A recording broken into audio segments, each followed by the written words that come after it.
الرجیم بسم اللہ الرحمن الرحیم وبہ نستعین وهو خیر المعین وصلی اللہ علی سیدنا محمد وآلہ الطاہرین۔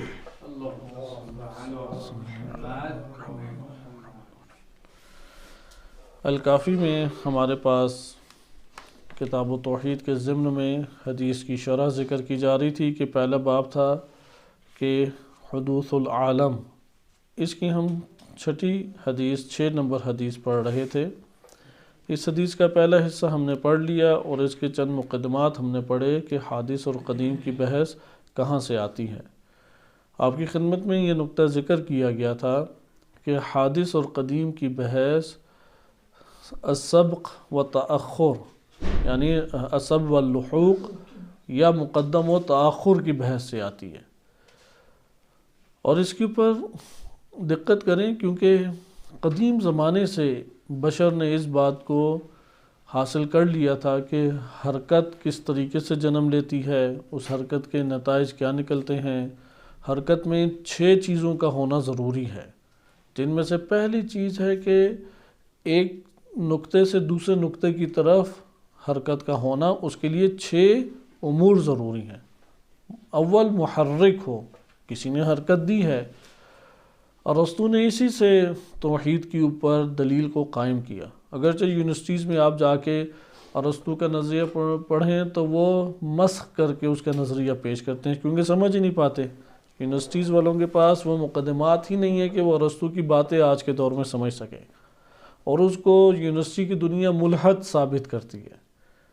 جبکہ دین اسلام میں جب آپ آئیں اور فلسفہ اسلامی کے ضمن میں اگر آپ ارسطو کے نظریات کا مطالعہ کریں تو علامہ حسن زادہ عاملی رحمۃ اللہ علیہ کے باقول وہ انبیاء میں سے ایک نبی تھے، اتنا بلند درجہ انہیں مل جاتا ہے۔ لیکن اگر آپ فلسفہ اسلامی کے مقدمات سے کنارہ کش ہو کے مطالعہ کریں تو آپ دنیا کے کسی بھی خطے میں جا کے یونیورسٹیز کے اندر ارسطو کو پڑھیں تو وہ کہیں گے وہ تو حرکت کو خدا کہتا تھا۔ حالانکہ حرکت کو خدا اس نے نہیں کہا، کائنات کی ابتدا اور کائنات کے اندر چیزیں جو ہیں وہ حرکت سے تعبیر ہیں۔ حرکت کی بحث انشاءاللہ آئے گی۔ حرکت کے بعد حرکت کے موضوع کو پہلے بیان کیا جاتا ہے، حرکت کے موضوع کے بعد السبق واللحوق، یا آپ تقدم اور تاخر بھی کہہ سکتے ہیں، ایک ہی چیز ہے۔ تقدم اور تاخر کی بحث کی جاتی ہے۔ تقدم اور تاخر کی بحث کے بعد قدیم اور حادث کی ہے، کیونکہ جو پہلے ہے مقدم ہے وہ کیا کہلائے گا؟ قدیم، اور جو مؤخر ہے وہ کیا کہلائے گا؟ حادث۔ لیکن کس اعتبار سے؟ اگر عدم پہلے تھا تو پھر کیا کہلائے گا؟ حادث۔ اگر مسبوق بالعدم نہیں ہے تو کیا کہلائے گا؟ قدیم۔ درست ہے؟ یہی وجہ ہے کہ جتنی قسمیں آپ تقدم اور تاخر کی کریں گے اتنی ہی قسمیں کریں گے قدیم اور حادث کی۔ لیکن قدیم اور حادث میں 2 ہمارے پاس قسمیں مہم ہیں، ایک ہے قدیم ذاتی اور ایک ہے قدیم زمانی، اور دوسرا ہے حدوث ذاتی اور حدوث زمانی۔ گزشتہ درس میں ہم نے اسی سے پھر یہ بحث بھی کی کہ جو فلاسفہ کی طرف معروف ایک جملہ کہا جاتا ہے کہ ان کا یہ موقف ہے کہ جب سے اللہ ہے تب سے کائنات بھی ہے، البتہ اس معنی میں کائنات نہیں لیکن خلقت اللہ تعالیٰ کی تھی۔ تو یہ مطلب بھی ہمارے سامنے گزرا۔ قدیم ذاتی سے ہماری کیا مراد تھی؟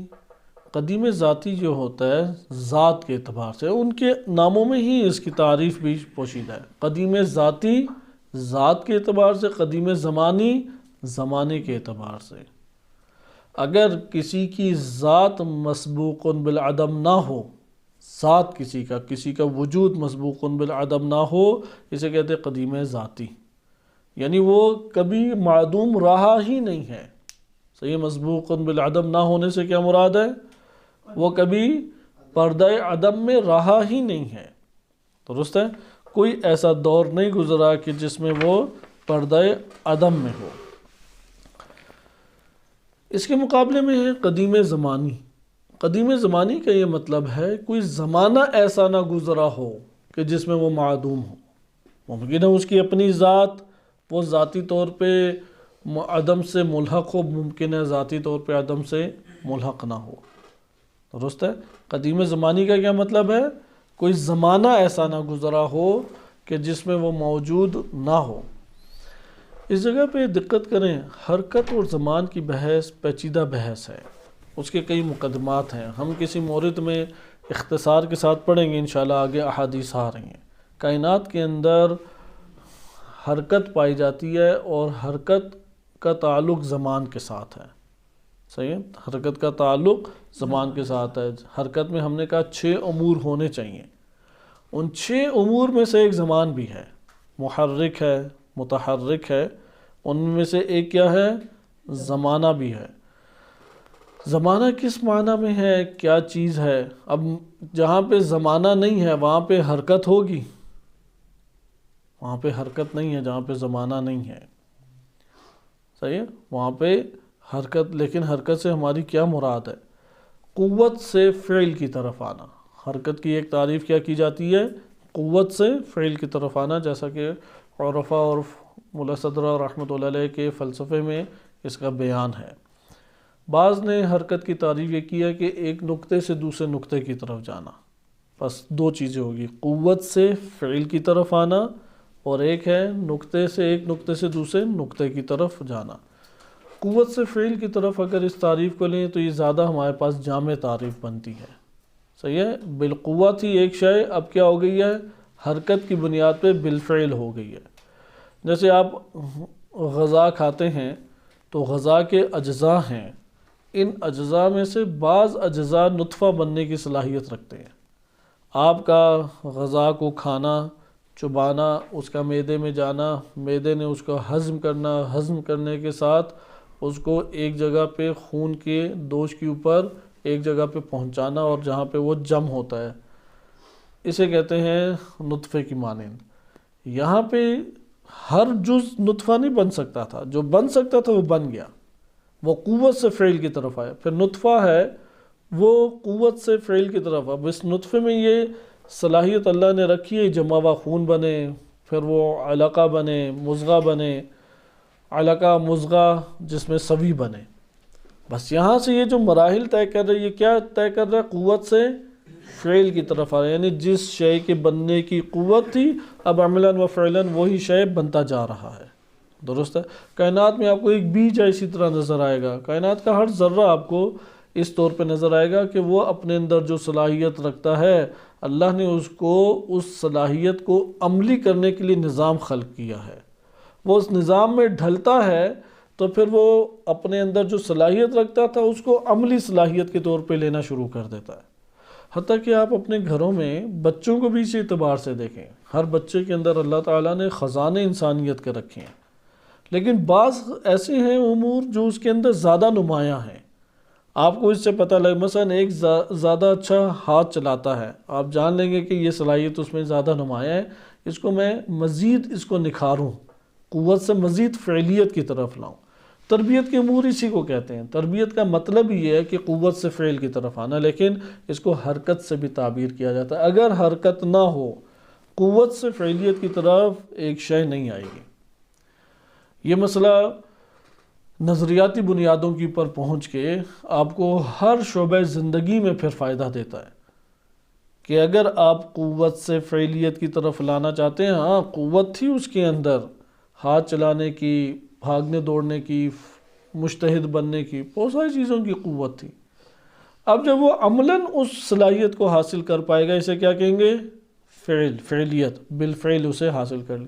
لیکن یہ اگر عمل انجام پا جائے، اس کو حرکت سے تعبیر کیا جاتا ہے۔ بس حرکت کی بحث کا تسلسل آگے بڑھائیں تو ہمارے پاس ایک بحث آتی ہے تقدم و تاخر۔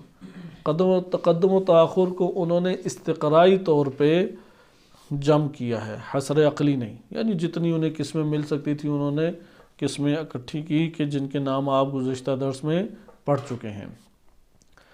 تقدم و تاخر کے بعد پھر قدیم کی بحث ہمارے پاس پہنچتی ہے۔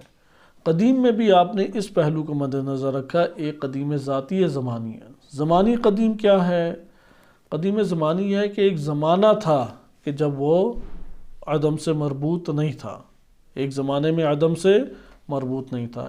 اس کے ذریعے سے در حقیقت اشارہ کیا جاتا ہے کہ جو زمان اور مکان کی قید سے مبرہ و ماورا ہیں وجودات، وہ وجودات جو زمانے کی قید میں نہیں آتے، مثلا بھی ہم زمانے کی قید میں بیٹھے ہوئے ہیں، اجسام مادی زمانے کی قید میں موجود ہیں، لیکن بعض وجودات ہیں، جیسے ہم نے کون سے وجودات پڑھے جو زمانے کی قید سے ماورا ہیں، ہم گزشتہ درس میں، اس سے بھی گزشتہ درس میں تکراراً اس کو پڑھ چکے ہیں، جیسے کہ عقول ہم نے کہا، اصطلاح کیا ہم نے پڑھی تھی؟ عقول، صحیح ہے، عقول عالم عقل سے تعلق رکھتے ہیں۔ زمان جو ہے وہ مادی جہان کے ساتھ مختص ہے، برزخ میں بھی اس طرح زمان نہیں ہے۔ برزخ کے زمانے کو آپ یہ کہہ لیں کہ بیان کرنے کے لیے کلمہ دہر استعمال کیا جاتا ہے، صحیح ہے، دہر کا کلمہ استعمال کیا جاتا ہے۔ اس دنیا کے اندر جو کچھ انجام پاتا ہے اس کا ظرف کیا ہے؟ زمان۔ جیسے ایک برتن کے اندر پانی ہو نا، پانی کے اندر آپ جو کچھ بھی برپا کریں تو وہ سارا اس برتن کے اندر ہی برپا ہو رہا ہے یا نہیں؟ اسی طریقے سے یہاں پہ جو کچھ بھی آپ کو متحرک نظر آ رہا ہے، حادث نظر آ رہا ہے، متغیر نظر آ رہا ہے یا حی زندہ نظر آ رہا ہے اس مادی جہان میں، وہ زمانے کے ظرف کے اندر ہے، صحیح ہے، وہ زمانے سے باہر نہیں ہو سکتا، وہ ظرف زمان کے اندر ہے۔ لہٰذا اس دنیا سے جب رخصت ہو جاتے ہیں تو زمان کی قید سے بھی آزاد ہو جاتے ہیں، لیکن زمان کی قید سے آزاد کیا خواب میں ہم نہیں دیکھتے سورج چاند ستارے دن اور رات، تو کوئی کہے کہ کیسے زمانے کی قید سے آپ آزاد ہو جاتے ہیں؟ یہ بحثیں انشاءاللہ تعالیٰ آگے آئیں گی، لیکن ابھی ہم اس حد تک اس کو مطالعہ کریں کہ قدیم زمانی سے فلاسفہ نے جو مراد لی ہے وہ یہ مراد لی ہے کہ وہ وجودات جو زمانے سے پہلے تھے، صحیح ہے، مسبوق بالعدم نہیں تھے، زمان کو خلق کرنے سے پہلے اللہ تعالیٰ نے ان کو خلق کیا تھا، اور وہ جب خلق ہوئے تو آیا زمانے کے اعتبار سے معدوم تھے وہ یا زمانے کے اعتبار سے موجود تھے؟ زمان کی خلقت سے پہلے وہ موجود تھے۔ اس لیے فلاسفہ قدیم کا لفظ استعمال کرتے ہیں دو طرح سے، ایک دفعہ قدیم ذاتی کہتے ہیں، یہ صرف اللہ تعالیٰ کی ذات ہے، قدیم ذاتی فقط و فقط اللہ سبحانہ و تعالیٰ کی ذات ہے، غیر اللہ قدیم ذاتی نہیں ہے، یعنی کسی کا ذات اور وجود کبھی بھی عدم سے مربوط نہ رہا ہو، یہ فقط اللہ کی ذات ہے، غیر اللہ یہ نہیں ہو سکتا، درست ہے۔ لیکن قدیم زمانی کوئی ہو سکتے ہیں، مثال کسی کی، جیسا کہ ہم نے دیکھا حضرت جبریل علیہ السلام، 4 ملائکہ، صحیح ہے، ملائکہ عمومی طور پہ عالم عقل سے تعلق رکھتے ہیں، ان کا تعلق چونکہ عالم عقل سے، اور عالم عقل وہ زمانے کی قید سے ماورا ہے، اس لیے زمانے سے پہلے موجود تھے۔ اور کوئی مثال ہمارے پاس حقیقت محمدیہ صلی اللہ علیہ وسلم کہ جیسا کہ آپ روایات میں پڑھتے ہیں کہ نبی صلی اللہ علیہ وسلم نے فرمایا اول ما خلق اللہ نوری، صحیح ہے، کہ اللہ نے سب سے پہلے جس کو خلق کیا وہ میرے نور کو خلق کیا۔ یہ شیعہ سنی دونوں کتابوں میں موجود ہے یہ روایت کہ میں تب بھی تھا کہ آدم بین الماء والتراب، جب پانی اور مٹی کے درمیان آدم تھے، کنتو، تب بھی میں تھا۔ یا اس طرح سے اور ہمارے پاس تعبیرات ہیں۔ پنجتن پاک جو ہیں اہل قصہ، امام علی علیہ السلام، جناب سیدہ سلام اللہ علیہ اور حسنین علیہ السلام، ان کے بارے میں بھی روایات ہے کہ ہم انوار کے قالب میں تھے۔ اب انوار سے مراد یہ بلب نہیں ہے، جیسے کہ ایک عام انسان سنتا ہے تو وہ بلب اس کے ذہن میں آ جاتے ہیں، صحیح ہے، یا چراغ چند آ جاتے ہیں، اندھیرا ہی اندھیرا تھا، چراغ جل رہے تھے، تو اندھیرا تو بنتا ہے کس سے ہے؟ وہ بھی زمان مکان سے ہی بنتا ہے، صحیح ہے، اندھیرے کو تھوڑی عدم کہتے ہیں، تو پھر تو اندھیرا پہلے ہو گیا انوار سے، یہ ساتھ ہو گیا، جبکہ یہ روایات کا مجموعہ ہمیں بتا رہا ہے کہ سب سے پہلے یہ ہستیاں اللہ تعالیٰ نے خلق کی۔ تو ہم اس طور پہ اور اس طرح سے آپ لا سکتے ہیں، مثالیں لا سکتے ہیں کہ اگر دقت کریں تو ہم اسے کیا کہہ سکتے ہیں؟ قدیم ذاتی تو نہیں کہہ سکتے، فلاسفہ کی اس اصطلاح کی روشنی میں اگر قدیم زمانی کہا جائے عیب نہیں ہے۔ حدوث ذاتی اور حدوث زمانی بھی اسی طرح ہے۔ حدوث ذاتی وہ ہے کہ جو ذات کے اعتبار سے پہلے عدم رہا ہو، پھر وجود اللہ تعالیٰ نے دیا، ذات کے اعتبار سے کیا رہا ہو؟ عدم، مسبوق بالعدم ہو، یعنی اس کی سبقت کو دیکھیں، اس کے تقدم کو دیکھیں، اس کے پہلے مرحلے کو دیکھیں تو کیا تھا؟ معدوم. پھر کیا ہوا؟ موجود. اللہ تعالیٰ نے اس کو خلق فرمایا. اچھا، حدوث زمانی کسے کہیں گے؟ زمان کے اعتبار سے، کہ اگر پہلے زمانے کے اعتبار سے دیکھیں تو پہلے زمانے میں نہیں تھا. جیسے آج آپ دیکھیں کہ آپ ایک سکول ہے، وہ پہلے زمانے میں موجود نہیں تھا، اب اس کو وجود دیا گیا، تو یہ کیا ہوگا؟ حدوث زمانی بھی کہلائے گا. حدوث ذاتی تو ہے ہی ہے، حدوث زمانی بھی ہے. ہم اس طرح کہہ سکتے ہیں ہر حدوث ذاتی حدوث زمانی نہیں ہے. ممکن ہے حدوث ذاتی ہو اور قدیم زمانی ہو. درست ہے؟ جیسا کہ ابھی میں نے مثال دی، ملائکہ ہیں، حقیقت محمدیہ صلی اللہ علیہ وآلہ وسلم ہے، یا انوار اہل بیت خمسہ علیہم السلام یا ائمہ اطہار علیہم السلام، ان کی انوار یعنی وجود. نور سے کیا مراد ہوتا ہے؟ وجود. نور سے مراد یہ لائٹ والے اجزاء نہیں ہوتے، یا بلب یا چراغ نہیں ہیں، یہ تو ایک بے جان چیزیں ہیں. ان کے ساتھ تو یہ قرار دے دینا یہ خود اہل بیت علیہ السلام کی تنقیص اور عیب جوئی کرنا ہے، ان کو ان کے مقام سے گرانا ہے. اگر کوئی یہ والے بلب قرار دے دے، کوئی چراغ قرار دے دے، چراغ تو جو بھی ہوگا بھائی، چراغ ایک بے جان چیز ہے، ایک بے جان خلقت ہے، اپنے ارادے سے حرکت بھی نہیں کر سکتا. تو اہل بیت علیہ السلام نعوذ باللہ چراغ تھوڑی ہیں، تھوڑی ہیں یہ بلب ہیں، یہ سورج کی کرن کی مانند ایک روشنی ہے، اس طرح نہیں ہے. لہذا نور سے مراد کیا ہے؟ وجود. علماء نے اسے خصوصی طور پر ذکر کیا کہ ان کا وجود ہے. اس لیے جب آپ یہ پڑھیں نا کہ نور سے مراد کیا لیں گے؟ بالخصوص وجود. یا اللہ نور السماوات والارض، سورۃ النور میں ارشاد باری تعالی ہوتا ہے. نور السماوات والارض سے کیا مراد ہے؟ آسمانوں اور زمین میں ہر جگہ تو نور نہیں ہے، یعنی اللہ تعالیٰ کی ذات ہے جس کی وجہ سے یہ کائنات، آسمان اور زمین قائم ہیں. اللہ کی ذات نے ان کو وجود عطا کیا ہے. خلاصہ کلام کہ قدیم جو زمانی ہے، حدوث زمانی ہے، وہ حتماً و حتماً حدوث ذاتی ہے یا نہیں؟ جو حدوث زمانی ہے وہ حتماً حدوث ذاتی ہے یا نہیں؟ حدوث ذاتی ہے. اچھا، جو حدوث ذاتی ہے وہ قدیم زمانی ہو سکتا ہے یا نہیں؟ ہو سکتا ہے اگر مسبوقن بالعدم، بے اعتبار زمان نہ ہو، صحیح، زمانے کے اعتبار سے عدم سے ملحق نہ رہا ہو. یہ بیان ہمارے پاس تھا. اب ادھر ایک سوال، روایات اہل بیت علیہ السلام میں جب کلمہ قدیم آتا ہے تو اس قدیم سے عموماً کیا مراد ہوتی ہے؟ ہاں کسی جگہ خاص قرینہ ہو، سیاق ہو تو وہ الگ بات ہے. عموماً جب لفظ قدیم آتا ہے تو اس قدیم سے کیا مراد ہوتی ہے؟ اس سے قدیم سے مراد قدیم ذاتی ہوتی ہے. صحیح ہے؟ اللہ سبحانہ و تعالیٰ کے مقابلے میں کوئی اور قدیم ذاتی وجود نہیں رکھتی. اس لیے روایات اہل بیت علیہ السلام میں کلمہ قدیم مناظروں میں کثرت سے آیا ہے. کیونکہ یہ والا سوال جیسے آج کے دور میں بشریت کے ذہن میں موجود ہے، سابقہ ادوار میں بھی تھا. اور جس طرح سابقہ ادوار میں مختلف شبہات کھڑے کر کے اور مختلف طرح کے شکوک کو ایجاد کر کے مبہم کیے جاتے تھے مطالب توحیدی، آج کے دور میں تو یہ اپنے انتہائی عروج کو مسئلہ پہنچ چکا ہے. اتنے شبہات اور اتنے شکوک آج تک تاریخ بشریت میں نہیں پیدا کیے گئے جتنا آج کے دور میں پیدا کیے گئے ہیں. یہاں تک کہ آج کے دور میں سائنس کے ایک غلبے کی وجہ سے قدیمی مذاہب مٹنا شروع ہو گئے ہیں. ابھی آپ جا کے دیکھیں قدیمی مذاہب ہمارے پاس دین اسلام کے علاوہ مختلف ادیان ہیں یا نہیں؟ آپ مختلف ادیان کو دیکھیں. مثلا ہندوازم قدیمی ترین ایک مذہب ہے، قدیم ترین مذہب ہندو ہے. آج آپ جا کے ملاحظہ کریں تو کتنے آپ کو معاشرے کے اندر، انڈیا کے اندر یا کسی اور ملک میں جہاں رہ رہے بدھسٹ، وہاں پہ آپ دیکھیں گے سیکولر ذہن کے مالک ہیں. وہ کوئی ہندوازم سے زیادہ تعلق نہیں رکھتے.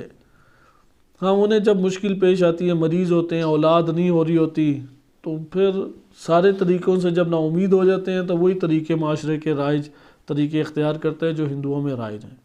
صحیح، وَإِلَّا کوئی خاص بت پرستی کے لیے نہیں ممکن ہے جا رہے ہوں. اسی طرح آپ دین اسلام کی طرف آئیں، ماڈرن طبقہ بالخصوص یونیورسٹیز میں پڑھنے والا طبقہ، یا اسی طریقے سے سوشل میڈیا کو مسلسل دیکھنے والا طبقہ، جیسا کہ آپ دیکھتے ہیں کہ رائج ہو چکا ہے، سیکولر ذہن کی طرف مائل ہوتا چلا جا رہا ہے۔ جو سیکولر ذہن ہو وہ سب سے پہلے آ کے نعوذ باللہ اللہ کا انکار کرتا ہے۔ صحیح؟ ابھی ہم سیکولر کے معنی خصوصی معنی میں نہیں وارد ہوتے، جیسا کہ کلام جدید میں یہ ساری مباحث تفصیل سے ذکر کی گئی ہیں۔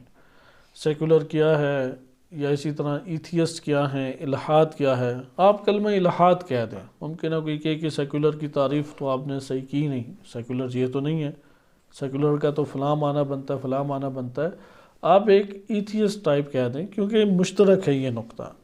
آپ کمیونزم اٹھائیں، سوشلزم اٹھائیں، یعنی سیاسی دنیا سے آئیں یا اقتصادی دنیا سے آئیں یا نظریاتی اور فلسفی دنیا سے آئیں، غرب کے ہر پہلو سے ہی سب سے پہلے جس کا انکار لازم آتا ہے وہ دین اور ذات باری تعالیٰ ہے۔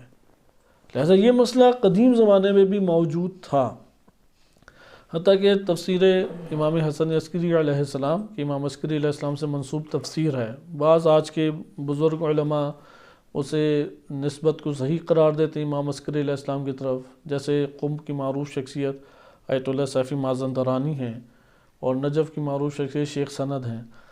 بعض یا اکثر علماء کہتے ہیں کہ امام عسکری علیہ السلام سے اس کی نسبت ثابت نہیں ہے، لیکن اس کے اندر بہت ساری روایات ہیں جو توحید سے مربوط ہیں اور عقلی استدلال کے اوپر، برہان کے اوپر اترتی ہیں، اور دیگر احادیث سے بھی ان کا جبران ہو جاتا ہے۔ اس لیے بڑی دلچسپ یہ کتاب ہے، اگرچہ ایک جلدی ہے لیکن ایک معارف کا ذخیرہ ہے تفسیر امام عسکری علیہ السلام۔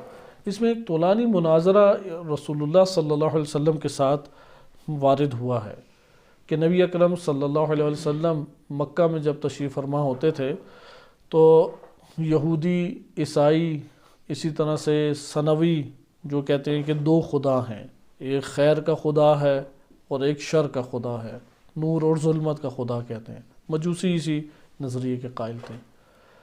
اور اسی طریقے سے دہریہ اسی کو کہتے ہیں کہ جو ابدی سمجھتے ہیں۔ یہ 4-5 گروہ مل کے آ گئے۔ یہودی اور عیسائی وہ قدیم کہتے تھے اللہ کے ساتھ ساتھ، یہودی کہتے ہیں جناب عزیر کو، عزیر ایک جدا نبی گزرے ہیں حضرت موسیٰ علیہ السلام سے جدا۔ جناب موسیٰ کلیم اللہ علیہ السلام کے بعد ایک نبی جناب عزیر آئے تھے، انہوں نے توریت کی تعلیمات کو زندہ کیا اور بعض معجزات ہوئے۔ بعض کہتے ہیں کہ جو قرآن کریم میں یہ تذکرہ وارد ہوا ہے کہ ایک علاقے سے گزرے سارے لوگ مرے ہوئے تھے، تو فرمایا اللہ تعالیٰ سے جناب عزیر نے کہ پروردگار میں دیکھنا چاہتا ہوں کیسے تو اسے زندہ کرے گا۔ تو انہوں نے انہیں سلا دیا، گدھا تھا ان کا اور کھانا تھا، گدھا جو ہے وہ چور چور ہڈیاں ہو گئیں اور کھانا سالم رہا۔ اب جاگے تو تب ان کے سامنے وہ حقیقت آشکار ہوئی۔ اس کی پر بحث ہے انشاءاللہ ہم عرفان کے دروس میں پڑھیں گے۔ سیر قہقرائی، آیا اس دنیا کے اندر اس معنی میں مردہ زندہ ہوتا ہے کہ وہ دوبارہ اپنی زندگی شروع کر دے، جیسے نکاح ہے، کھانا پینا، سونا جاگنا جیسے عادی زندگی بسر ہوتا ہے، یہ اس معنی میں کبھی زندہ نہیں ہو سکتا، کیونکہ فلسفہ اسی جو حرکت کی بحث ہے اس سے استفادہ کرتا ہے کہ ایک چیز جو فعلیت تک پہنچ چکی ہے اسے دوبارہ بالقوہ اللہ تعالیٰ بنا دے گا۔ یعنی ایک شخص جو ہے وہ انسان بن کے شکم مادر سے باہر آ گیا، اسے دوبارہ نطفہ اللہ تعالیٰ بنائے گا۔ تو اس طریقے سے اس کی پر بحث ہوتی ہے۔ پھر وہ کیا ہے؟ آیا وہ تمثل ہے؟ آیا ارواح کا جو اس دنیا کے اندر شبح کی صورت میں، ذل کی صورت میں ایک شے کا نمایاں کرنا ہے؟ یعنی حقیقی معنی میں اسی طرح سے انسان اٹھتا ہے، اس کی ہڈیاں وغیرہ جمع ہوتی ہیں کہ ابراہیم علیہ السلام نے جیسے 3 پرندوں کو جدا رکھا اور پھر ان کے ذرات اڑے اور وہ ایک ساتھ بن گئے۔ اس کو انشاءاللہ تعالی ہم اپنی جگہ مطالعہ کریں گے، لیکن اس کے اوپر جناب عزیر کے مسئلے کے اوپر دیکھیں، وہ قدیم سمجھتے تھے۔ وہ کہتے تھے کہ جناب عزیر کے لیے زندگی اور موت سے مربوط ایک امر اللہ تعالیٰ نے احیاء کیا، زندہ کیا، انہیں یہ شرف بخشا، اور حضرت موسیٰ کلیم اللہ کی تعلیمات وہ رکھتے تھے۔ اس بنیاد کے اوپر ہم انہیں اللہ کا بیٹا کہتے ہیں۔ قرآن نے واضح کہا نا کہ عزیر ابن اللہ، قالت الیہود، یہود کیا کہتے تھے؟ عزیر اللہ کے بیٹے ہیں۔ تو اللہ کے بیٹے ہیں تو قدیم ہوئے، وہ قدیم کہتے تھے۔ تو نبی صلی اللہ علیہ وسلم نے فرمایا کہ کس طرح سے تم قدیم کہتے ہو، کہ اگر ترتیب بھی دیکھو تو ابن بعد میں ہوتا ہے، اور ابن کی نسبت جو ہے موسیٰ کلیم اللہ کے مذہب کے خلاف ہے۔ موسیٰ علیہ السلام نے یہ نسبت نہیں دی کیونکہ وہ ظاہر بعد میں آئے ہیں، تورات میں یہ نسبت نہیں موجود، تم تورات کی تعلیمات کے برخلاف عمل کر رہے ہو۔ تو انہوں نے کہا ہم عزت اور احترام کی وجہ سے یہ کہتے ہیں، عزت اور احترام۔ تو نبی صلی اللہ علیہ وسلم نے پھر دلیل دی ہے کہ عزت اور احترام کی وجہ سے تو آپ اپنے آس پاس ایک عام بندے کو بھی کہتے ہیں کہ یا مولائی، اے میرے مولا، یا رئیس، یہ میرے رئیس، یا شیخ، یہ میرے شیخ۔ تو آپ اس طریقے سے اللہ کو احترام کی ناطے یہ کہہ سکتے ہیں کہ اے میرے شیخ، اے میرے رئیس، اے میرے چچا، اے میرے بھائی وغیرہ وغیرہ، یا اسی طریقے سے نبی خدا کو کہہ سکتے ہیں۔ وہ کہتے ہیں کہ اگر تم نے یہ نسبت دینی تھی تو سب سے زیادہ سازگار موسیٰ کلیم اللہ کے ساتھ تھی۔ عزیر کی نسبت وہ نبوت میں بھی برتری رکھتے ہیں، اولو العزم پیغمبر ہیں، اور عزیر ان کے تابع ہیں۔ موسیٰ علیہ السلام عزیر کے تابع نہیں ہیں۔ بہرحال قدیم ایک ان کا نظریہ تھا۔ اسی طرح عیسائی ہیں کہ وہ قدیم کا نظریہ رکھتے ہیں، انہوں نے بھی توجیہ آگے کی۔ آج کے دور میں بھی آپ جائیں، جو پڑھے لکھے پڑھائی سے تعلق رکھتے ہیں، عیسائی اور نصارہ، یہ جو نصارہ ہیں، عیسائی ہیں، وہ وہی توجیہات کرتے ہیں جو وجود اور ماہیت کے عنوان سے مسلمان کرتے ہیں۔ تثلیث کا جو نظریہ ہے جناب مریم سلام اللہ علیہ اور عیسیٰ علیہ السلام اور اللہ سبحانہ وتعالی، انہیں قدیم کہتے ہیں۔ وہ وہی توجیہات لے کے آتے ہیں جو آپ فلسفہ اسلامی میں پڑھتے ہیں، اس لیے انہوں نے بھی توجیہ کی۔ توجیہ لہٰذا فقط یہ نہیں ہے کہ ایک توجیہ کر دی جائے، حتیٰ ہندوؤں میں بھی یہ طبقہ موجود ہے، انہوں نے ہر شے کی ایک توجیہ کی ہوئی ہے۔ اسے بعض چیزیں عقلی پیمانے پہ لے کے آتے ہیں اور بعض خیالی طور پہ۔ اگر ایک فرد آج کے دور میں فلسفہ اسلامی کو صحیح طریقے سے نہیں پڑھتا اور سمجھتا، وہ ان کی توجیہات کے سامنے لاجواب ہو جائے گا۔ وہ جتنی بھی آیات اور روایات کا ظاہر پڑھ کے آ جائے، اگر عمیق طور پہ تدبر اور تفکر نہیں کرے گا، نہ ہندوؤں کو جواب دے سکتا ہے، نہ عیسائیوں کو جواب دے سکتا ہے۔ عیسائیوں نے بڑا خوب گھمایا پھرایا، اور کتنی ہی مثالیں مسلمانوں کے فلسفے سے وہ لے کے آتے ہیں کہ آپ وجود اور ماہیت کو ایک ساتھ نہیں کہتے اس کائنات میں، جبکہ دونوں الگ الگ ہیں، لیکن خارج میں ایک مانتے ہیں۔ پھر اتحاد کی نوعیتیں جیسے وحدت اور کثرت کی عمیق بحث فلسفہ اسلامی نے ذکر کی ہے، وہ بھی اسی طریقے سے اتحاد کی تعویلات کرتے ہیں۔ نبی صلی اللہ علیہ وسلم کے سامنے بھی تعویل کی، انہوں نے کہا جب ہم یہ کہتے ہیں کہ ابن ہے عیسیٰ علیہ السلام، تو عیسیٰ علیہ السلام یا مسیح علیہ السلام کے ابن ہونے سے ہماری مراد حقیقی بیٹا نہیں ہے، کیونکہ اللہ سے تو کوئی چیز پیدا نہیں ہوتی۔ تو کہا کہ پھر کیا ہے؟ کہا وہ عزت اور احترام۔ پھر اس کو بھی انہوں نے رد کیا۔ آج آ کے بات آ گئی انہی دہریہ کے اوپر۔ دہریہ کہتے تھے ہر شے ثابت ہے، نمبر 2 ہر شے ابد ازل سے ہے اور اسی طریقے سے ہمیشہ رہے گی۔ یہ دہریوں کے 3 نقطے لکھ لیں، اس میں تو ان کا نظریہ بیان کیا گیا، ہم یہ جو روایت پڑھ رہے ہیں اس میں نہیں ذکر کیا گیا۔ ہمارے کتابوں میں 2-3 کلمات ہیں جو ان ملحدین یعنی ایتھیسٹ کے لیے چند کلمات استعمال ہوتے ہیں۔ نمبر 1 زنادقہ، زندیق۔ اگرچہ زندیق کا مطلب لغتاً ممکن ہے کہ الگ بن سکتا ہو، لیکن زندیق اللہ کا منکر ہوتا ہے، تو اسی طرح سے اللہ کے منکر کو زندیق کہا جانے لگا۔ دوسرا کلمہ دہریہ۔ تیسرا دہریہ سے کیا مراد ہے؟ ہمیشہ سے زمان اور مکان اور کائنات ہے اور رہے گی۔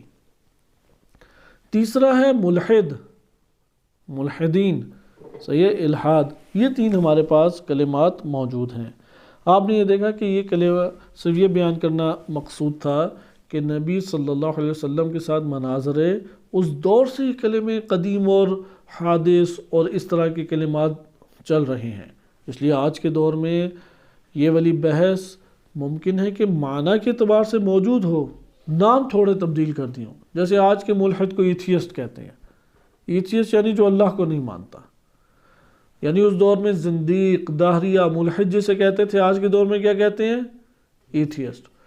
بعض اوقات سیکولر بھی کہہ دیا جاتا ہے، اگرچہ سیکولر اس سے جدا ایک معنی رکھتا ہے، لیکن بعض اوقات کیا کہہ دیا جاتا ہے؟ محاورتاً سیکولر بھی اسے کہہ دیا جاتا ہے، لیکن معنی کو ہم دقت کریں۔ اگر ہم معنی کو نہیں جانیں کہ ممکن ہے کہ ہم لوگ خود اس مرض میں مبتلا ہو جائیں، زبان سے اقرار کر رہے ہیں، قلب اللہ تعالیٰ سے خالی ہیں، نہ اللہ پہ اعتماد ہے، نہ اسے رازق سمجھتے ہیں، نہ خالق سمجھتے ہیں، نہ اس کو مدبر اور رب سمجھتے ہیں۔ رب ہوتا ہے جو ہمیں چلا رہا ہے، مثلا ایک دفعہ میں اپنے آپ کو چلاتا ہوں، ایک دفعہ رب ہے، رب حاکم ہے، اسی کے مطابق ہر چیز چلے گی۔ یعنی بیماری میری مرضی کے مطابق نہیں جائے گی، ضرر میری مرضی کے مطابق نہیں جائے گا، نفع میری مرضی کے مطابق نہیں ملے گا، علم میری مرضی کے مطابق نہیں آئے گا، صحیح ہے؟ غربت میری مرضی کے مطابق نہیں جائے گی، غنی اور ثروت مندی میری مرضی کے مطابق نہیں آئے گی، کس کے مطابق آئے گی؟ اور رب کے مطابق آئے گی، کیونکہ وہ حاکم ہے، وہ مولا ہے۔ یہ روایات سے انشاءاللہ تعالیٰ ابھی مضامین خوبصورت ہمارے سامنے آئیں گے بھی۔ یہاں پہ آپ نے ملاحظہ کہ قدیم کی بحث کے اثرات ہماری زندگیوں میں گہرے ہیں۔ آج کے دور میں توحید کو فقط اقرار کی حد تک رکھ دیا گیا ہے، اور اس کا یہ سبب بنا ہے کہ یہ الحاد اور ایتھیسٹ اور سیکولر طبقہ پھیلتا چلا جا رہا ہے، کیونکہ فہم کے دائرے میں نہیں لاتے توحید کو، احساس کے دائرے میں نہیں لاتے، وجودی ربط اور تعلق کے دائرے میں نہیں لاتے۔ حتیٰ کہ اگر آپ اس بات کا اگر جائزہ لینا چاہیں اپنی اسی زندگی میں اگر آپ جائزہ لینا چاہیں، طالب علمی کے دور کو دیکھیں، ہم اپنے مسائل میں کتنے مسائل ہیں جس میں اللہ کی طرف رجوع کرتے ہیں، اور کتنے مسائل ہیں جس میں دل مطمئن ہوتا ہے کسی بندے سے تعلق قائم کر لینے کی وجہ سے کہ جو ہمیں مشکل کشا نظر آ رہا ہوتا ہے۔ اس سے آپ کو اندازہ ہو جاتا ہے کہ ہمارے وجود کے اندر قلبی اللہ سے تعلق کتنا ہے کہ میں اپنے رب کو رب قرار دیتا ہوں کہ جو نفع مجھے دے گا، جو نقصان سے مجھے بچائے گا، یا نقصان میں مجھے کسی حکمت کی وجہ سے مبتلا کر سکتا ہے۔ جیسے بچے کا آپریشن کرنا ہو تو اس کو چھریوں اور کانٹوں اور پتہ نہیں کتنے خطرناک آلات کے حوالے والدین کر دیتے ہیں حکمت کی وجہ سے، تو اللہ تعالیٰ بھی بعض اوقات ہمیں شدید ترین حالات کے حوالے کر دیتا ہے حکمت کی وجہ سے، بدون حکمت نہیں ہے۔ اچانک کینسر نکل آیا، اچانک فلاں کرونا نکل آیا، کوئی ایکسیڈنٹ ہو گیا، فالج یا مفلوج ہو کے پڑ گیا، حکمتیں ہیں اللہ تعالیٰ کی، بلا سبب یہ نہیں ہے۔ کائنات میں اتفاق وجود نہیں رکھتا، اس لیے قدیم کی بحث کو سمجھیں۔ ہم اپنے وجود کے اندر در حقیقت لاشعوری طور پہ یہ ایک احساس پاتے ہیں کہ ہم ان مطالب سے آیا یا تو وابستہ ہیں یا منکر ہیں، زبان سے اقرار کے ماورا، اور وہ انسان کے اپنے عملی فعل سے پتہ لگ جاتا ہے، عملی زندگی سے پتہ لگ جاتا ہے وہ رجوع کیسے کرتا ہے۔ مثال کے طور پہ جب زلزلہ آتا ہے، اوسان باختہ انسان ہو جاتا ہے، سب کے سب راستے اسے بند نظر آتے ہیں، تو کہاں رجوع کرتا ہے وہ اللہ کی طرف رجوع کرتا ہے یا نہیں؟ لا الہ الا اللہ منہ سے نکلتا ہے یا نہیں؟ بس یہ ایک خوبی ہے، اس کو خوبی کی جانب سے دیکھیں کہ ہاں وہ جڑ موجود ہے، الحمدللہ وہ اساس توحید ہمارے قلوب میں موجود ہے کہ جس سے ہم وابستہ ہیں، لیکن اس کو پروان چڑھائیں، اس کو قوی کریں۔ یعنی یہ ثابت کرنا مقصود نہیں ہے کہ ہم سارے مشرک بیٹھے ہوئے ہیں، سارے ملحد بیٹھے ہوئے ہیں، وہ اساس توحید ہمارے قلوب میں موجود ہے، لیکن اس کے اوپر غفلتوں کے پردے اور مشغولیت زندگی کے پردے پڑ گئے ہیں۔ یہ جب بحثوں میں داخل ہوتے ہیں تو سوچنے میں مجبور ہوتا ہے، ورنہ یہ روایات آپ کو کوئی معنی نہیں دیتی۔ آپ حدیث کے ساتھ دعائے توسل، دعائے کمیل کی طرح پڑھتے چلے جائیں، حدیث سے کچھ سمجھ آئے گا آپ کو؟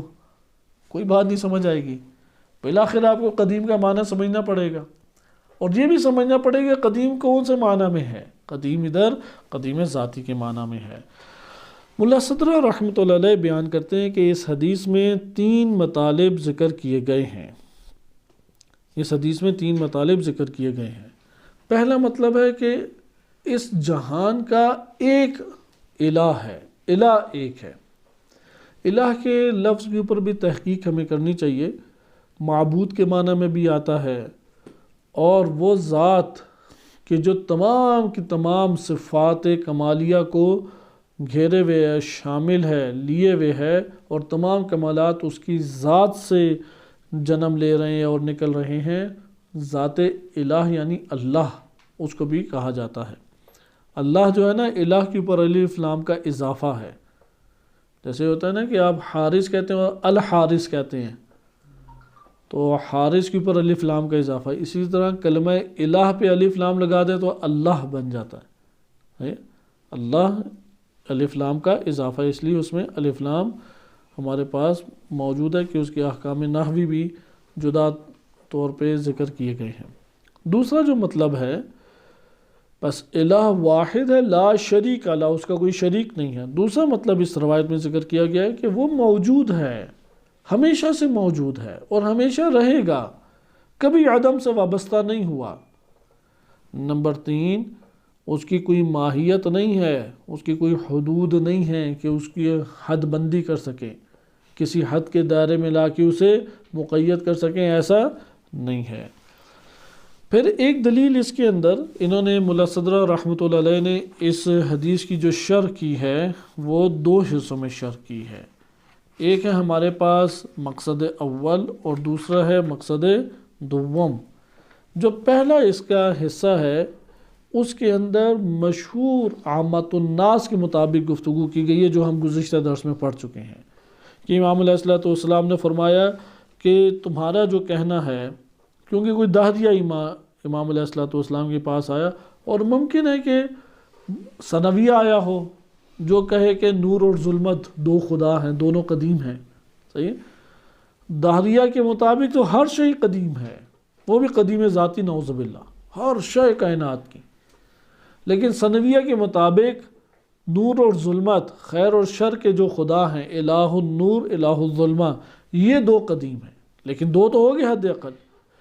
تو اگر دہریوں کی بات بھی لیں تو حد اقل 2 پہ تو اطلاق ہوتا ہی ہے۔ اس لیے امام علیہ السلام نے بیان کیا کہ تمہارا جو قول ہے انہما اثنان، کہ وہ 2 ہیں، ممکن ہے ثنویہ کو کہا ہو، ثنویہ مجوسی اسی بات کے قائل تھے کہ 2 خدا ہیں، نور کا اللہ اور ہے اور ظلمتوں کا اور شر کا اللہ جدا ہے، اور دونوں اپنی تدبیر اس کائنات کے اندر کر رہے ہیں۔ بہرحال امام نے فرمایا اگر 2 ہوں، 2 قدیم ہوں، یعنی اگر 2 الہ ہیں تو دونوں کیا ہوں گے؟ ان یکون قدیمین، دونوں قدیم ہوں گے۔ یہ 2 قدیم یا قوی ہیں یا ضعیف ہیں، یا ایک قوی ایک ضعیف۔ تو امام علیہ السلام نے پھر فرمایا کہ اگر دونوں قوی ہوتے تو پھر ان کے اندر حتماً و حتماً جھگڑا ہوتا اور ایک دوسرے کو رد کرتا، دور کرتا اور تدبیر اپنے ہاتھ میں لینا چاہتا، جیسے کہ عام دنیا میں ہم یہی دیکھتے ہیں، جہاں پہ بھی 2 برابر کے قوی ہوں تو ایک اس کے اوپر حاکم آنا چاہتا ہے۔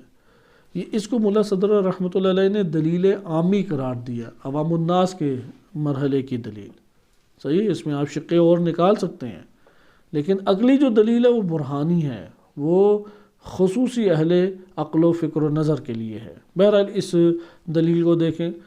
اس کے بعد امام نے فرمایا کہ اگر دونوں میں سے، پس پہلا تو ہمارے پاس احتمال رد ہو گیا کہ دونوں قوی ہوں، 3 ہی احتمال ہے نا، 2 قدیم ہے تو، اور وہ بھی قدیم ذاتی، دونوں قوی ہیں، دونوں ضعیف ہیں، یا ایک قوی اور ایک ضعیف ہے۔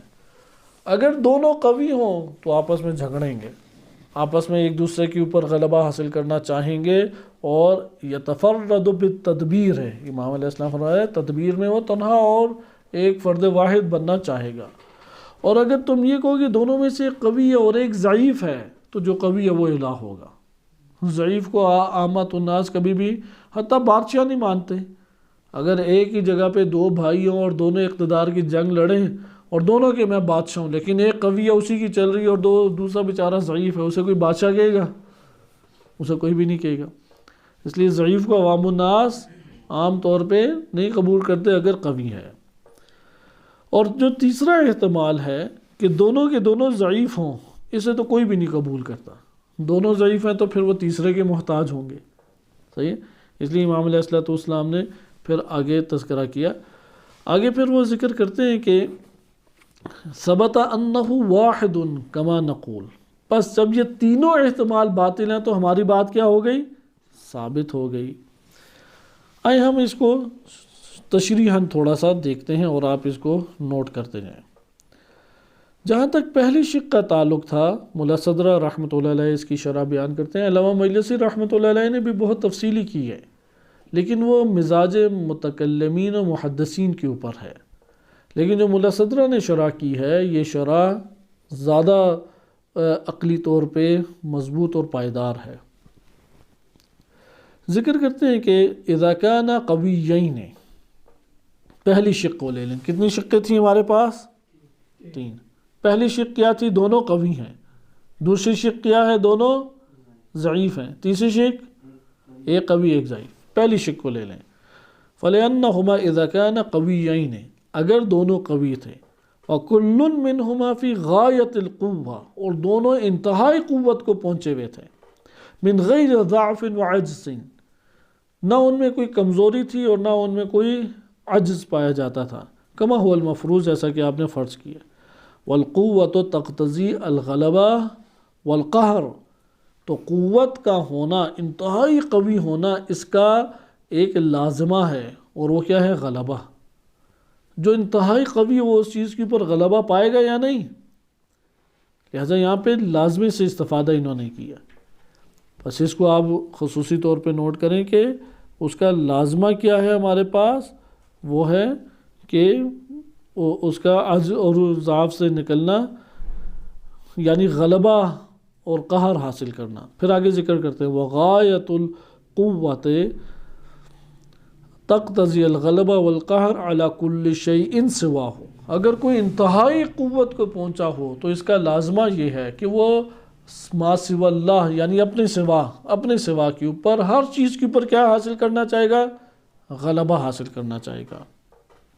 فما السبب المانع، تو کیا وہ مانع ہے کہ لِأَن يَدْفَعَ كُلُّ وَاحِدٍ مِّنْهُمَا صَاحِبَهُ، کہ ان میں سے ہر ایک جو ہے وہ ایک دوسرے کو دفع کرے، حتی ينفرد بالتدبیر والقہر علی غیرہ، یعنی یہاں پہ آپ دیکھیں، دقت کریں، اب جب دو قوی آپ کہتے ہیں اور دونوں اوج کی قوت کو پہنچے ہوئے ہیں، اور قوت کا تقاضا یہ ہے کہ اپنے غیر کے اوپر کیا کرے؟ غلبہ حاصل کرے۔ اب یا تو ایک دوسرے کے اوپر غلبہ حاصل کرے گا یا نہیں کرے گا۔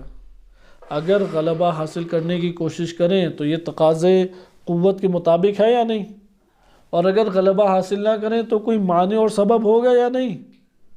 کوئی معنی اور سبب ہوگا جس کی وجہ سے یہ عمل انجام نہیں دے پا رہے۔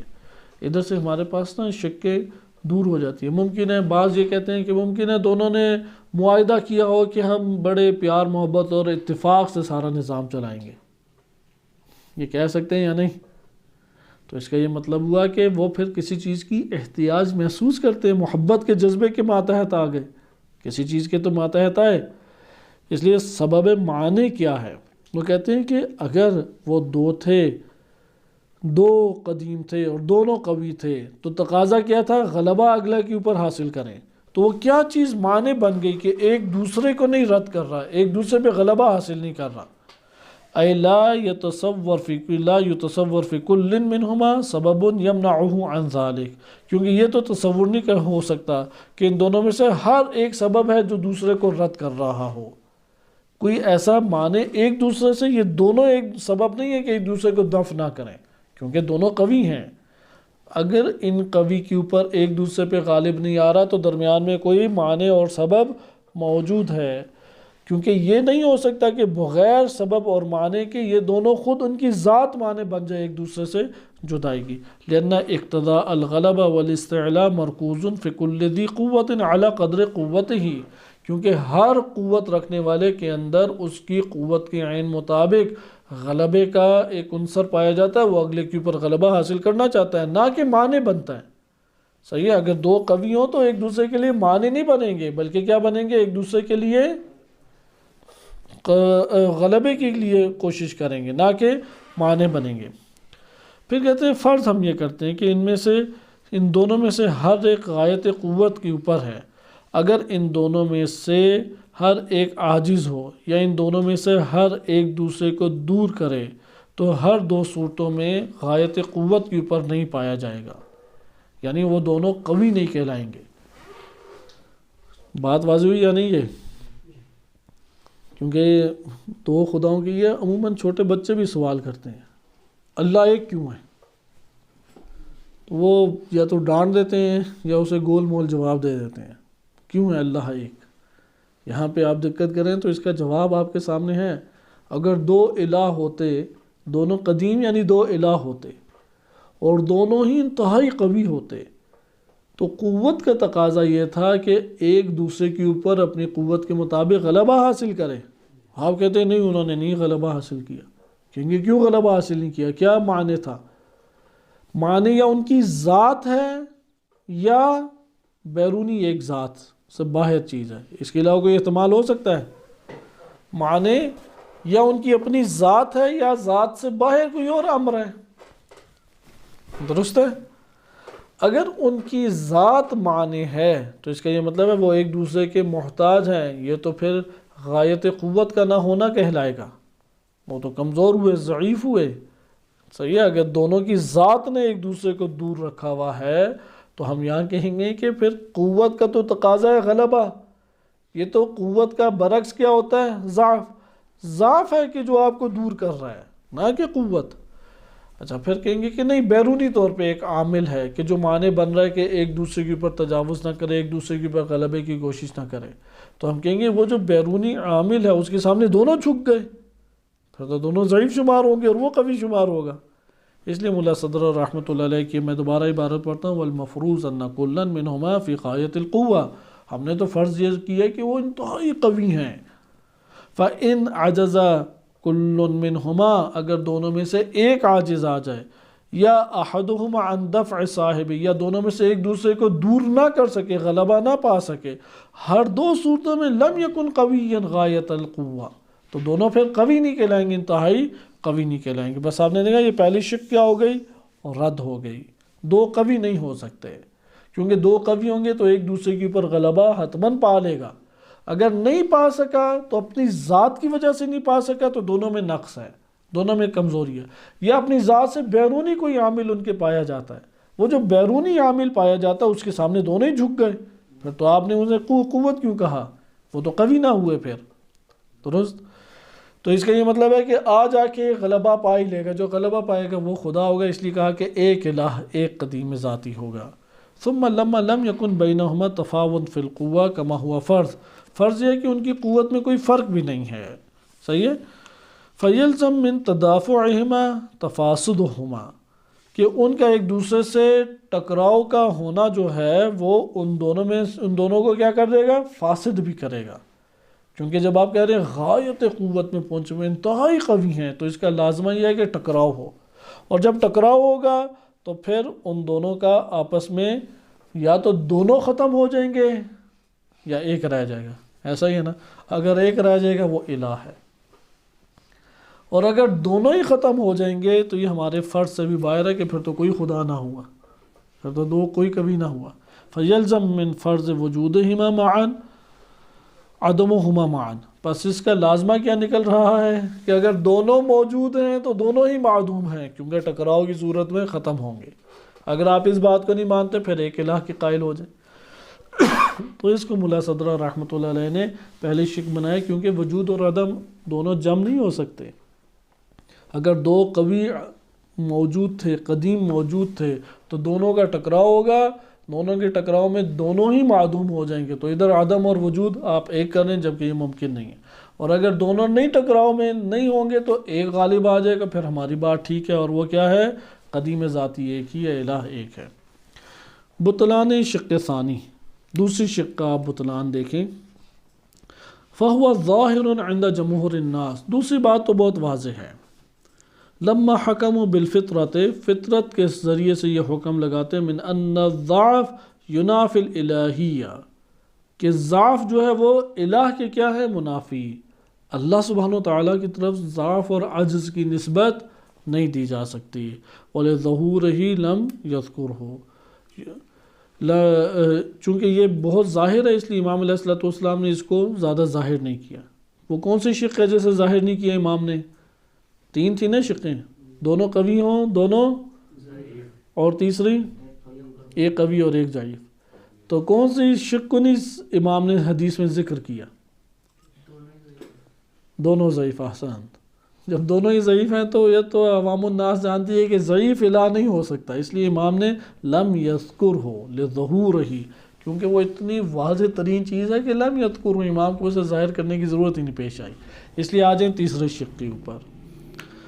وَأَيْضًا يُعْلَمْ فَسَادُهُ بِفَسَادِ الشِّقِّ الثَّالِثِ، یہ جو ہم نے پہلے کو فاسد قرار دیا نا، اس سے تیسری شق بھی فاسد ہو جاتی ہے۔ وَهُوَ قَوْلُهُ وَإِنْ زَعَمْتَ، امام علیہ السلام نے یہ فرمایا اگر تم یہ گمان کرتے ہو أَنَّ أَحَدَهُمَا قَوِيٌّ وَالْآخَرُ ضَعِيفٌ، پہلا قوی اور دوسرا کیا ہے؟ ضعیف، ثَبَتَ أَنَّهُ وَاحِدٌ، اس کا مطلب وہ ایک ہے، کیونکہ ضعیف کو تو کوئی بھی نہیں الہ کہتا، ضعیف کو کوئی الہ نہیں کہتا۔ پھر آگے فرماتے ہیں کہ اے الالہ واحد کما نحن نقول، جیسا کہ ہم کہتے ہیں، امام علیہ السلام نے فرمایا للعجز الظاہر فی المفروض ثانیا، کیونکہ جو دوسرا ہے وہ واضح طور پہ ضعیف ہے، لأن الضعف منشأ العجز، ضعف کہاں سے آتا ہے؟ جب عاجز کا منشا کیا ضعف، جہاں پہ انسان رہ جاتا ہے، تھک جاتا ہے، وہاں ضعیف ہو جاتا ہے۔ مثلا انسان اٹھنے سے کب رہ جاتا ہے؟ جب اٹھنے کی کوشش کرتا ہے تو کہتا ہے کہ یار نہیں اٹھ سکتا، گر جاتا ہے، تو ضعف کا پھر اظہار کرتا ہے، ضعیف ہوں میں۔ والعاجز لا يكون الہا، عاجز کبھی بھی، جو محتاج ہو کبھی بھی الہ نہیں ہو سکتا، بل مخلوقا محتاجا، بلکہ وہ مخلوق ہے، محتاج ہے، لأنه يحتاج الى من يعطيه القوة والکمال والخیریہ، کیونکہ وہ محتاج ہے ایسی ذات کا جو اسے قوت دے، جو اسے کمال دے، جو اس کو خیر دے۔ اذ کل شیء مجبول، ہر شے اس کی جبلت میں یہ رکھ دیا گیا ہے، فی ان یطلب کمالہ، کہ وہ اپنے کمال کو طلب کرے، ویقصد خیرہ، اور وہ اپنے خیر کو لے، قصد کرے، طبعا و ارادتا، نیتا و ارادتا۔ اس بات کو، یہ اصل میں ایک فلسفی قاعدہ ہے، اس قاعدے کو اگر آپ سمجھ لیں، دنیا کی کائنات کے کثیر مسائل آپ کے لیے حل ہو جائیں گے، کثیر مسائل، کم نہیں۔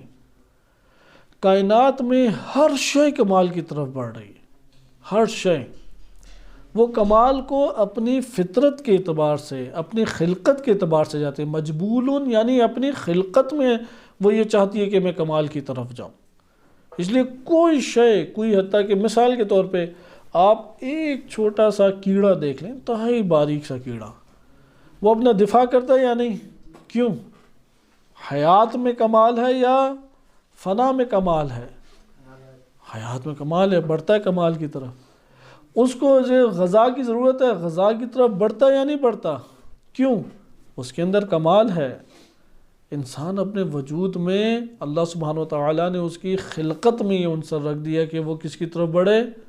اپنے کمال کی طرف بڑھے، قصد کی طرف بڑھے، محتاج ہے، یہاں تک کہ اللہ تک پہنچ جائے۔ انشاءاللہ یہ اسماء حسنہ میں ایک ہے طالب، اللہ سبحانہ وتعالیٰ طالب بھی ہے، مطلوب بھی ہے، اس میں یہ بحث آتی ہے، ہر شے اللہ کو طلب کر رہی ہے۔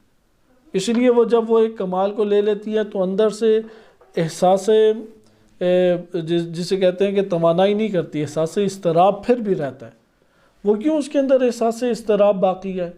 کیونکہ وہ اس اضطراب کے اندر مزید جو اس کے اندر اضطراب باقی رہ گیا، یعنی پہلے وہ انسان سوچتا ہے، السلام علیکم، اگر آپ غور کریں اپنی عام زندگی میں، انسان سوچتا ہے کہ یار اگر میں بڑا گھر لے لوں، اس چھوٹے گھر سے نکل جاؤں، میرے مسائل حل ہو جائیں گے۔ بڑا گھر لیتا ہے پھر بھی سکون نہیں ملتا، کہتا ہے کہ اگر میں اپنی مثلا کرسی یا فرنیچر چینج کر لوں، مسائل حل ہو جائیں گے، اعلیٰ ترین صوفہ سیٹ اور چیزیں، بیڈ وغیرہ لے آتا ہے، پھر بھی وہ اندر ایک اضطراب کو ڈھونڈتا ہے۔ یہاں تک کہ کائنات کی ہر چیز جو اس کے نظر میں کمال تھی اسے حاصل کر لیتا ہے، لیکن اضطراب ختم نہیں ہوتا، یہاں تک کہ تمام کمالات کی غایت الکمال وہ اللہ سبحانہ وتعالیٰ کی ذات ہے، اس سے متعلق ہو جاتا ہے، یہاں اسے سکون مل جاتا ہے۔ وہ اضطراب جو اس کے اندر پایا جاتا تھا وہ تھم جاتا ہے۔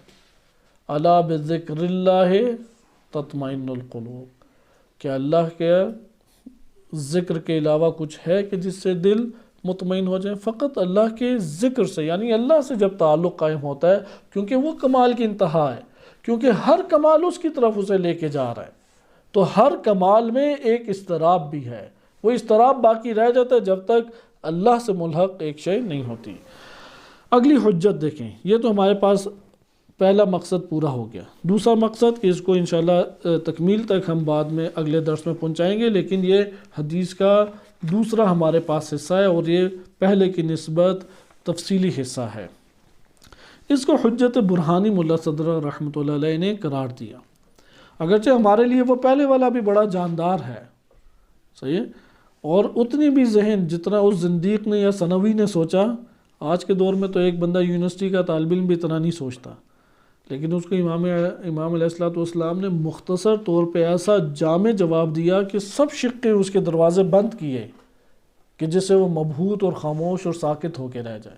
پھر اس کو حجت برہانی دی، یہ خود اس کے اوپر ایک اور وار ہے، یعنی ایک پہلے ہی وار میں اس دنیا سے چل بسا، پھر اس کے اوپر اس سے بھی محکم ایک اور وار کرے کہ اٹھنے کی اور کوئی اب توقع ہی باقی نہ رہے۔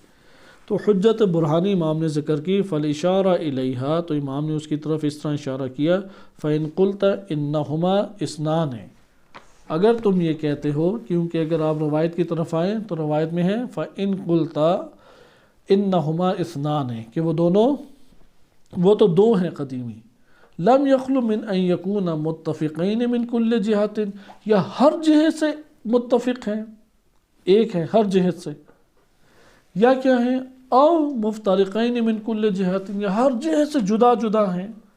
اب یہ ہمارے پاس دو رخ ہو گئے، درست ہے۔ پھر امام نے تدبیر سے اس کائنات سے ایک مثال دی اس بات کو سمجھانے کے لیے، لیکن ہم اس کے اوپر تبصرہ پہلے ملا صدرہ کا پڑھ لیں، کیونکہ آپ دیکھیں اگر دو چیزیں کاملاً متفق ہوں، کوئی بھی نقطہ اختلاف نہ ہو، وہ دو ہوں گی؟ دو ہی کب پیدا ہوتی ہے؟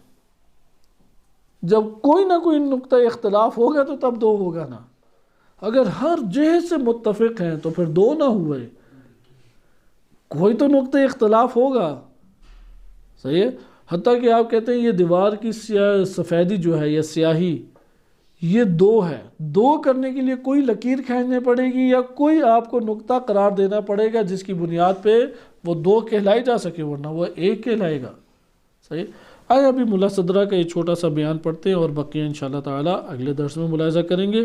بیان کرتے ہیں کہ لو فرضا موجودان قدیمان، ہم فرض کرتے ہیں کہ دو موجود تھے اور دونوں قدیم تھے، قدیم ذاتی، دو الہ تھے یعنی، فَإِمَّا يَتَّفِقَ مِن كُلِّ جِهَةٍ، ہر جہت سے متفق ہیں، یا یختلف من کل جہت، یختلفا من کل جہت، یا دونوں ہر جہت سے مختلف ہیں، یا تیسری صورت بھی بنتی ہے او یتفق بجہت و یختلف بأخرى، جیسے اوپر تیسری صورت کو امام نے نظر انداز کیا کیونکہ واضح تھی، ادھر بھی انشاءاللہ اسے ہم پڑھیں گے۔ تیسری صورت کیا بنتی ہے؟ بعض جہات سے متفق، بعض جہات سے مختلف ہیں۔ والکل باطل محال، تینوں صورتیں باطل ہیں، ہر لحاظ سے متفق ہوں دونوں خدا ہر لحاظ سے مختلف ہوں، دونوں خدا بعض لحاظ سے متفق بعض لحاظ سے مختلف ہوں، تینوں صورتیں باطل ہیں۔ جب تینوں باطل ہیں تو ایک الہ اور ایک قدیم ذاتی ہے۔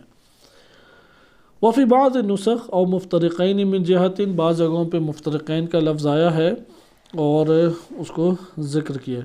فلم یذکر القسم الثانی لظہور فسادہ، امام علیہ السلام نے یہاں پہ قسم ثانی ذکر ہمارے سامنے نہیں کی کیونکہ وہ واضح طور پہ باطل ہے۔ اذ ما من شیء موجودین الا واتفق من جہت، یعنی جب وضاحت کی نا امام علیہ السلام نے کیا کہا، ان قلتا، اگر تم یہ کہتے ہو کہ انہما اثنان، وہ دو ہیں، وہ دو کیا ہوں گے؟ لم یخلو من ان یکون مفترقین، یا دونوں کاملاً متفق ہیں، متفقین من کل جہت، یا مختلف ہیں جہت۔ متفق صورت کو امام نے نہیں بیان کیا کیونکہ یہ تو واضح باطل ہے، صحیح ہے۔ کس کو انہوں نے ذکر کیا ہے؟ دوسری طرف سے، کیونکہ کوئی شے ہمارے پاس ایسی کائنات میں موجود نہیں ہے وہ دو بھی ہو اور ہر جہت سے متفق بھی ہو، ہر جہت سے ایک ہو، کوئی ایسی شے وہ دو ہو نہیں سکتی۔ اس لیے امام پھر کس کی طرف آئے؟ وَأَقَلُّهَا الْوُجُودُ وَالشَّيْئِيَّةُ، اگر آپ سب سے کم لفظ کے اوپر آئیں وجود اور شیئیہ، یہ بدایت الحکمہ میں آپ نے پڑھا ہوگا یا فلسفے میں گزرتا ہے کہ وجود اور شے یہ دونوں مصداق کے اعتبار سے تو ممکن ہے کہ مساوی ہو سکے، مفہوم کے اعتبار سے مساوی نہیں، مساوق ہیں۔ فلسفے میں مساوق اور مساوی میں فرق کیا جاتا ہے. بہرحال اس کو ہم ترک کرتے ہیں کیونکہ ہم روایت کی شرح کریں اور اس حصے کو رہنے دیتے ہیں. اما البطلان الاول، بطلان الاول، ملا صدرہ پہلی شق کو باطل کرتے ہوئے بیان کرتے ہیں ان الاثنینیہ لا تتحقق، دوئی جو ہے کبھی بھی وجود میں نہیں آتی، متحقق نہیں ہوتی، الا بامتیاز احد الاثنین عن صاحبہ، کہ دونوں میں سے ایک دوسرے سے کسی نہ کسی جگہ پہ وہ جدائی رکھتا ہو، اختلاف رکھتا ہو، فرق رکھتا ہو، ورنہ دو نہیں ہو سکتے. وَلَوْ بِوَجْهٍ مِّنَ الْوُجُودِ، وجود کی کسی بھی ایک چھوٹے سے پہلو سے بھی، یعنی کوئی آپ کو جہت نکالنے پڑے گی، اجمال اور تفصیل کیوں نہ ہو. جیسے انسان اور حیوان و ناطق میں کیا فرق ہے؟ آپ کہتے ہیں انسان اجمال ہے، حیوان و ناطق تفصیل ہے. فرق ہے دونوں میں. آپ ایک کوئی نہ کوئی جہت سے تو فرق نکالے نا. کہتے ہیں کہ اثنینیت آتی ہی تب ہے جب کسی جہت سے آپ کیا کریں، اختلاف پیدا کریں، امتیاز پیدا کریں، جدائی پیدا کریں. اس لیے یہ بات اب باطل ہوگی. اما البطلان الثانی فلما ذکرنا ولما نبہ علیہ بقولہ علیہ السلام، کہ ہم نے جس طرح ذکر کیا اور امام علیہ السلام نے اپنے قول سے ذکر کیا، فلما رأینا الخلق منتظما، وہ جو ہے نا کہ دونوں ہر لحاظ سے جدا اور دو الہ ہوں، اس میں کیا ہے.